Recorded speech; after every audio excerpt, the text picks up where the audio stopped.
Hi, today's message I wanted to share is called Perceiving the Future with Faith, or Seeing the Future with Eyes of Faith. And it is a message, or some things we can learn, and it is from the Bible. It's the first time I've done this, but I'm taking you to church. And I think, regardless of what you believe, I feel like there'll be 3 prompts that come out of it. I feel like these are definitely prompts you could adapt and use as well. So it's going to be looking at a story with Elijah, and it's a time of famine and it's not raining, and also a passage from Isaiah. Now, we were discussing this in our Connect group, Bible study group last night, and I wanted to share some of the things that I saw. We've been looking at these verses in church on Sunday, so it's not just like it's not just me just sharing some things that I've been learning. So it starts with this passage from Isaiah: forget the former things, do not dwell on the past. See, I am doing a new thing. Now it springs up. Do you not perceive it? I am making a way in the wilderness and streams in the wasteland. So the first question is, do you not perceive it? So are you seeing what is happening? I would say, are you seeing what God's doing? But if you could say, am I seeing what's happening in my life? Because sometimes we are stuck looking at the past, hung up on the past, how things were, the good old days. Like, oh, I wish you could go back to how it was. And I would say, like, in a business perspective, I had my a couple of Christmases ago, my Etsy shop, I had turned over almost £4,000 in revenue in 1 month, and then after that is like the terrible crash where Etsy took my shop off search because I had had so many sales to help it be sustainable. And when it went back on, basically my shop really didn't recover, and it then slowly just petered out to just really low minimums, like really low sales. And that has been quite a hard thing to get over. So I for a while I was hung up on that. I would just be praying God, like, why can't I just go back to like when I was getting sales my Etsy shop? Why can't I be there? And I got stuck. I was looking at the past. I could not perceive what is happening in my now, what God is doing now. Or those were my good old days, but then also it can be getting stuck looking at the past because of a bad situation that's caused us hurt and pain. So obviously the good part was like having those sales, and then I had experienced the bad part. But really, how does it serve us to just focus on looking at the past, whether it was like a good past where like we wishing it could be like that again, or if it was something that didn't help us? So really, why? Because we need to think about where we are going. So you've probably heard it loads of times about a driver trying to drive forward towards their destination, but it's like constantly looking through the rear view mirror. So imagine that, like, how are you going to move forward safely? How are you going to do it easily when you're just looking through the rear view mirror? It's going to be dangerous and make it so much harder. So that's why we've got to think, where am I going? What is it that I want, that God is calling me forward to? So what is the forward vision? Because if we're just stuck looking through the rearview mirror, we are not going to move forward in life. So the focus, what is the focus? And often we have the wrong focus. In Isaiah it says, do you not perceive it? It's like, do you not see it? I'm doing a new thing. And I saw this as an invitation for me to look harder, to lean in, to be present to all the things that are happening already, that God is already doing. And to sort of like shift my focus back to like, okay, I'm here, I'm now, what's God doing now? And when we are focused on looking back at the former things, it's hard to see what's in front of us. So find myself moaning when I have got that focus on the past, like, oh God, you're not doing anything, why can't it be like how it was? And meanwhile, I feel like God is actually just saying, look forward, look at what's around you, can't you see it? Look what I'm already doing. Focus on that. And I think part of it for me was this lesson of being grateful for where I'm at. And so but when you're looking backwards and you're sort of like moaning or getting stuck on like, oh, why can't it be how it was, why isn't things working, it really just breeds a spirit of like discontent.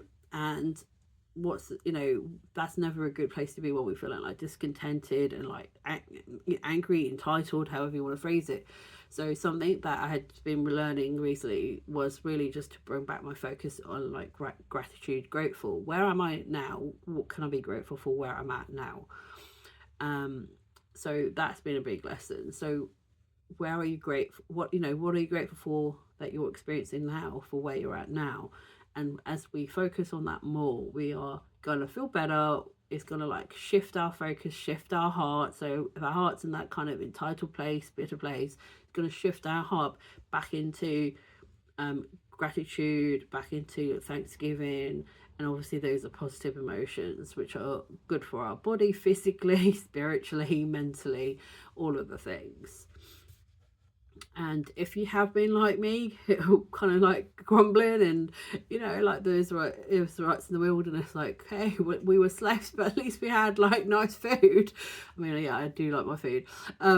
We might have to repent and just say, like, repenting is just, it's really just changing your mind and going in a new direction. So you might have to say, God, I'm sorry, I didn't realize I wasn't seeing what you're actually doing now. Or if you had seen it, because there was something where God actually had, it was actually a miracle. It was a miracle, but because it wasn't the full miracle I wanted, it's like I wasn't grateful. So, you know, what else am I, you know, what can I be thankful for that you have already done? And I had to repent of that.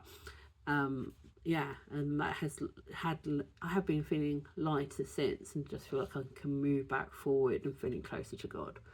So, what's your mini cloud? So in First Kings, I'm just gonna get that up because like I'm not gonna remember it. But in First Kings, chapter 18 verses 41 to 45, something like that. It says, and Elijah said to Ahab, go eat and drink, for there is a sound of heavy rain. So Ahab went off to eat and drink, but Elijah climbed to the top of Mount Carmel, bent down to the ground, he put his face between his knees. Go and look towards the sea, he told his servant, and he went up and looked. There is nothing there, he said. 7 times Elijah said, go back. The 7th time, the servant reported, a cloud, as small as a man's hand, I think in another version it says fist, is rising from the sea. So Elijah said, go and tell Ahab, hitch up your chariot and go down before the rain stops. Now, when you just read it face value, it's just like, okay, so he wants it to rain and he tells someone it's going to rain. But when you start to like look at it and break it down, it's just like, whoa, this is a bit like, it's supernatural. And I'm not super familiar, I wasn't super familiar with this passage. It's been kind of like newish to me. So just when I really took time to read it, it was like, oh gosh, that's like, yeah, he's really exercising some faith here, really perceiving the miracle as done. He's really like seeing things supernaturally, like with faith eyes, perceiving them, because he doesn't just see, he hears. So the first bit that I thought was quite interesting is that I'll come back to that bit in a minute, but we'll start with so he's praying. We assume he's praying because his face down, like God is kneeling down, so I'm going to assume he's praying, but he might just be talking to God, but still that's praying. And then he sends his servant to go and look over by the sea to see what he can see, and he's like, I'm not seeing anything. But then he sees a cloud, a tiny cloud, a cloud the size of a man's hand. And when we think, if we look at our lives, there is a cloud that God has given us. A mini cloud is like a little sign, a little seed of a miracle, of an answered prayer, a vision coming to life. But it looks like a small cloud the size of a man's hand. Like, imagine a cloud actually that small. And it just can seem insignificant. But when we look in the Bible, so many stories where there has been a miracle, an answered prayer, a vision that has come to pass, it has started off with something small and oftentimes seems insignificant. And I feel like that is the way God does it. It's never like this big, like, oh, it was like it started off like this massive thing. It occasionally has, but a lot of times you see it starts off with something really small, and it can be significant and missed. Because it's small and significant, we could be missing miracles already every day. So my prompt here, I just realised I didn't give you the prompt for the first one.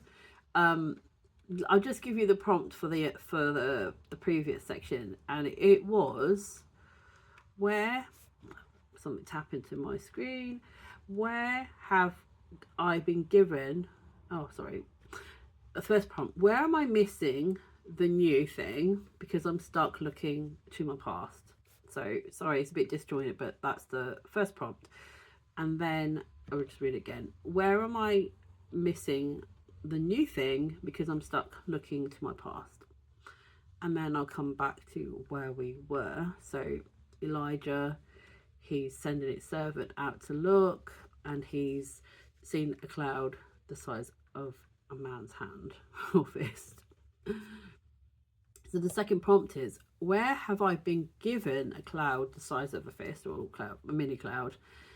So what is it that God's already doing that may seem small, but it's actually start of something bigger, part of something bigger? Where have we, again, not perceived what God is doing, this new thing?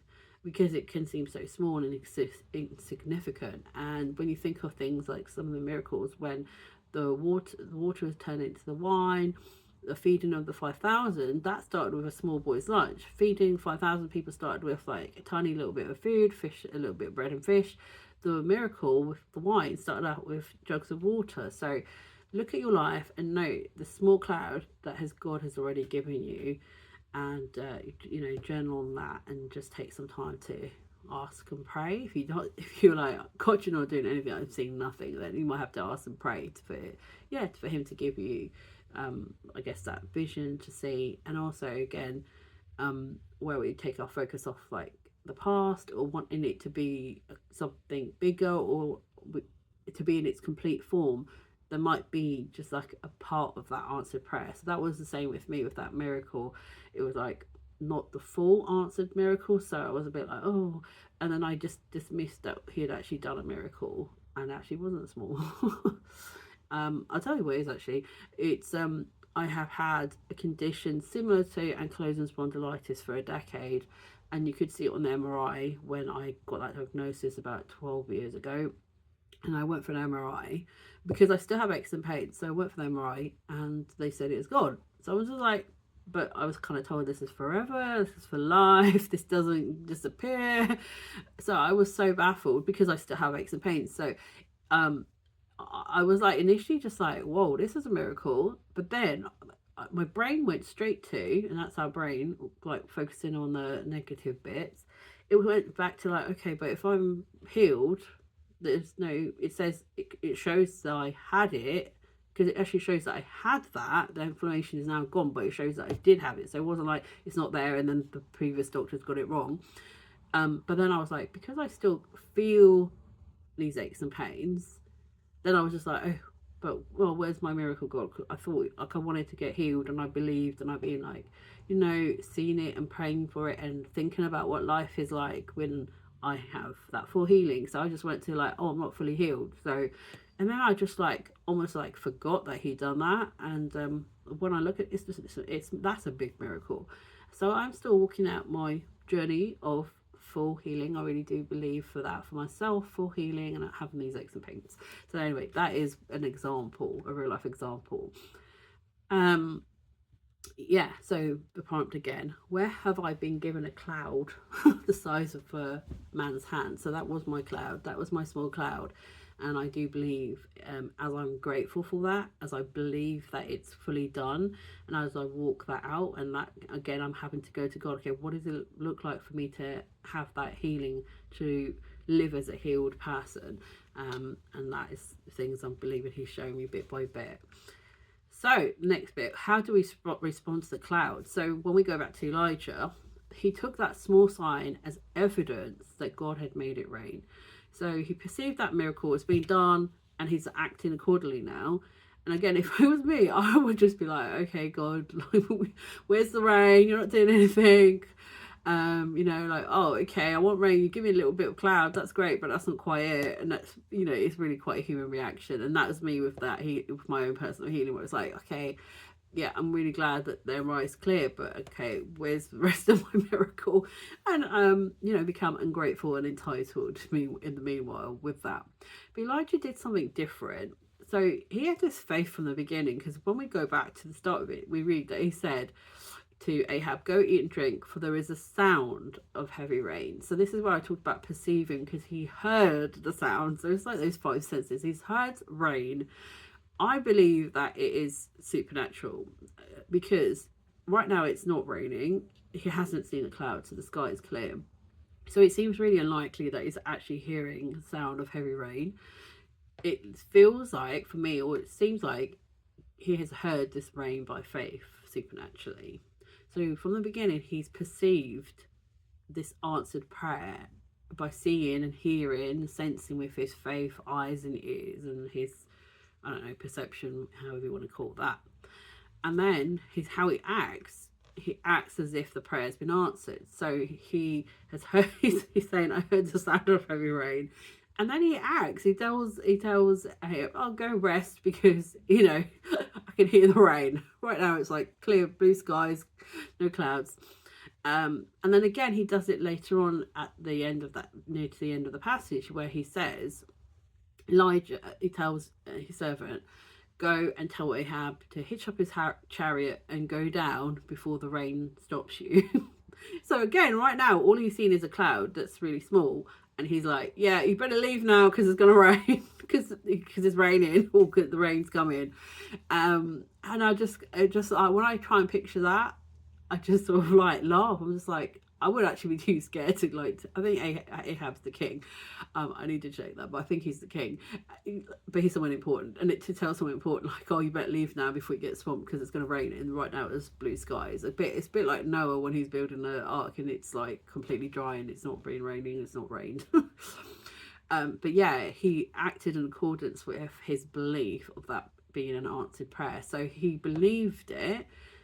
I think he believed it first, and then he perceived it when he was perceiving it through these, like, he's heard this heavy rain, and he sees the small cloud, and he's like, yeah, I'm perceiving this as a finished thing. Then he acted. So I'm really spurred by him, his faith. Yeah, like it does blow me away. And this idea of like believing and speaking and acting in accordance to what we believe. We see this all through the Bible, and we've got it in Mark 11 verse 22 to 25, and Jesus says, so Jesus answered and said to them, have faith in God, for assuredly I tell you, whoever says to this mountain, be removed and be cast into the sea, and does not doubt in his heart, but he believes that those things he says will be done, he will have whatever he says.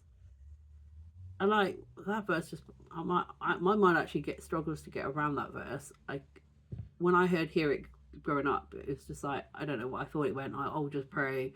But when I'm like reading it now as an adult, and I'm just like reading it for the words, like reading it in a literal sense, because like, you know what, like why would we not read the Bible in a literal sense when it's like saying it very plainly? Whoever believes that those things he says will be done, he will have whatever he says. That's like, whoa. Yeah, like I said, I can't comprehend that. And I'm thinking, if we truly believed that that is what that says is what it says, and it's true, and we grasp that as a principle, like, well, what would our life, our business, our, sharing our message, sharing our gifts, sharing the calling that we think God has placed in our hearts, the ministry, like what would all of that look like? It just blows me away.